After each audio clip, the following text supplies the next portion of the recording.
Assalamualaikum warahmatullahi wabarakatuh. Perkenalkan, nama saya Muhammad Albat Suara dari Teknologi Rekayasa Otomasi Angkatan 2024. Sekolah Vokasi Universitas Diponegoro dengan NIM 4004032 4620010. Kali ini saya akan membahas mengenai topik yang sangat krusial dalam desain sistem tertanam modern, yaitu embedded, yang mana integrasi penyimpanan eksternal menggunakan protokol SPI. Kita akan mengeksplorasi bagaimana SP32 dan STM32 itu menangani memori tambahan seperti kartu SD dan chip flash untuk menyimpan data log aset media maupun sistem file yang kompleks.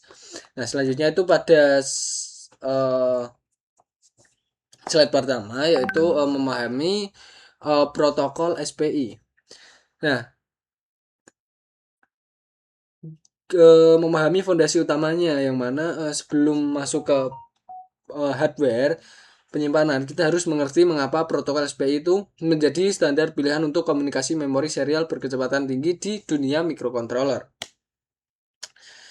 Nah, dasar-dasar SPI untuk penyimpanan, yang mana SPI atau Serial Peripheral Interface adalah protokol sinkron yang bekerja secara full duplex, artinya data dapat dikirim dan diterima secara bersamaan.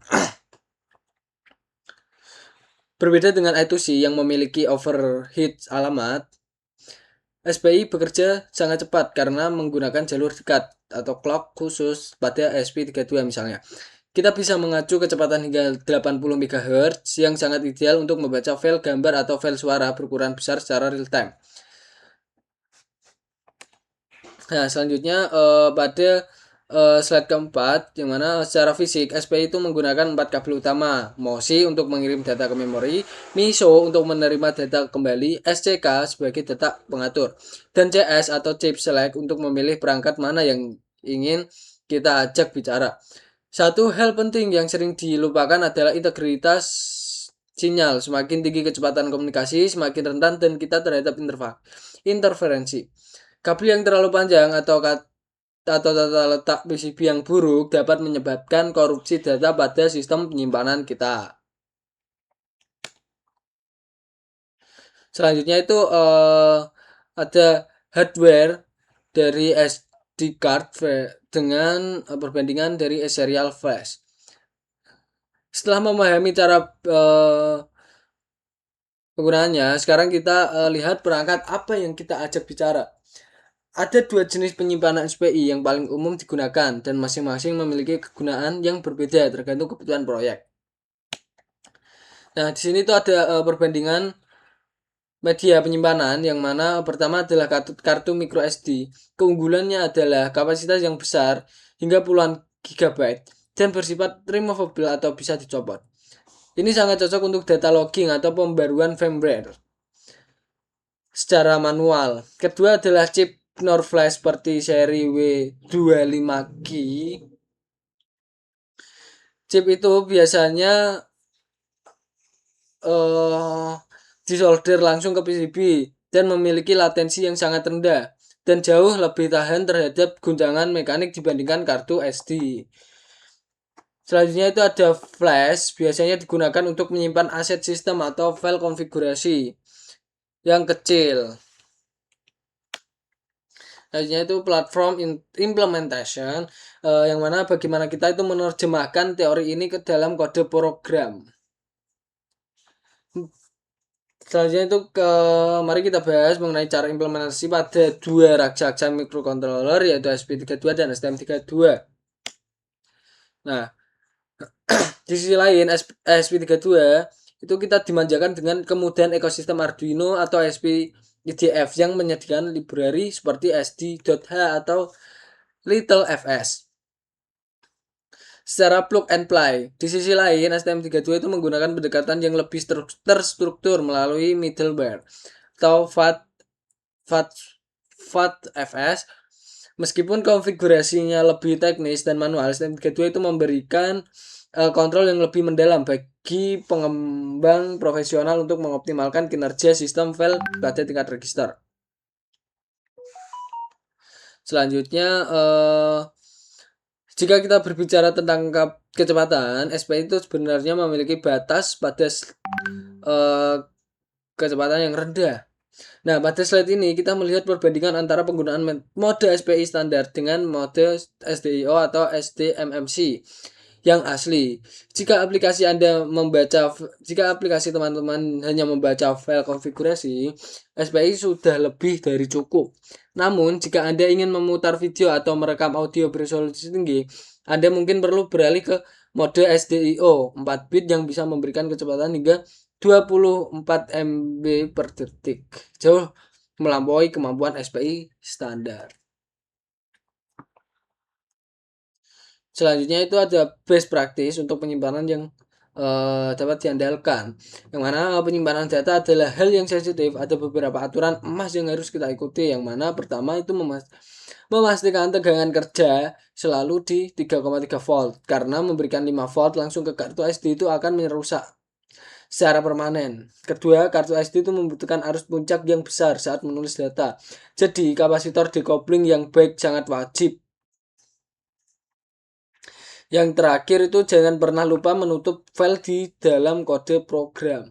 Mematikan daya saat file masih terbuka adalah penyebab nomor 1 korupsi sistem file tersebut. Nah, ini adalah komponen hardware umum yang sering kita temui, yang mana ini adalah tampilan yang biasanya ditemukan di pasaran. Ada modul breakout kartu SD yang sudah dilengkapi pengatur tegangan dan chip flash W25K 128 yang sangat mungil namun mampu menampung hingga 128 MB data. Pemilihan komponen yang tepat sejak awal akan mempermudah proses pengembangan dari project yang kita buat. Nah, sebagai penutup, integrasi penyimpanan SPI itu adalah keterampilan wajib bagi pengembang sistem tertanam saat ini. Dengan pemilihan perangkat keras yang tepat dan manajemen kode yang baik, kita bisa membuat perangkat IoT yang cerdas dan mampu mengelola data dalam jumlah besar. Terima kasih atas perhatiannya. Saya persilakan jika ada pembenaran atau pembahasan bisa dibahas di kolom komentar. Selanjutnya saya akan mendemonstrasikan mengenai percobaan yang telah saya buat dengan kelompok saya.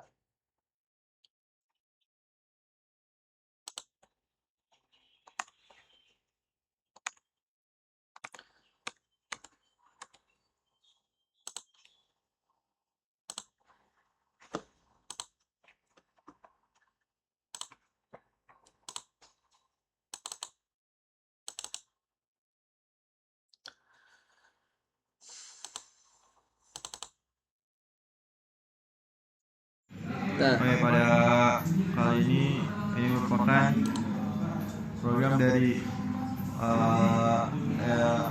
SPI komunikasi antara dua microcontroller, yaitu di sini ada SP32 dan STM32. oke. Nah, pada demonstrasi yang percobaan yang telah kami buat, yaitu dari SP32 dan STM32 itu saling berkomunikasi dengan menggunakan SPI, yang mana di sini untuk mengirimkan data dari tiap mikrokontrolernya. SP32 dan STM32. Nah, di sini STM32 mengirim data ke ESP32. Nah, di sini ESP32-nya akan membaca pesan atau kiriman dari si STM32 di sini. Nah, di sini Seperti itu. Ini merupakan nah, di sini bisa dilihat yang mana dilihat dari serial monitor itu data masuk SPI, yang mana data diterima dari SP32 yang dikirim dari STM32.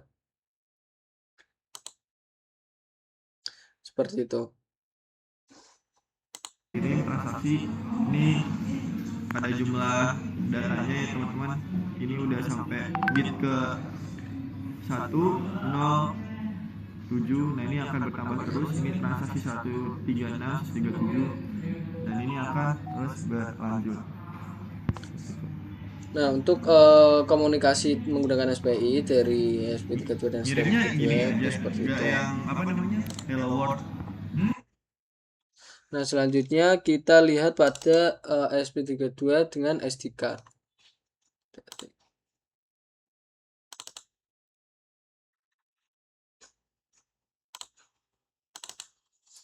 Kita lihat dengan aduh, nggak ada videonya. Nah, seperti itu.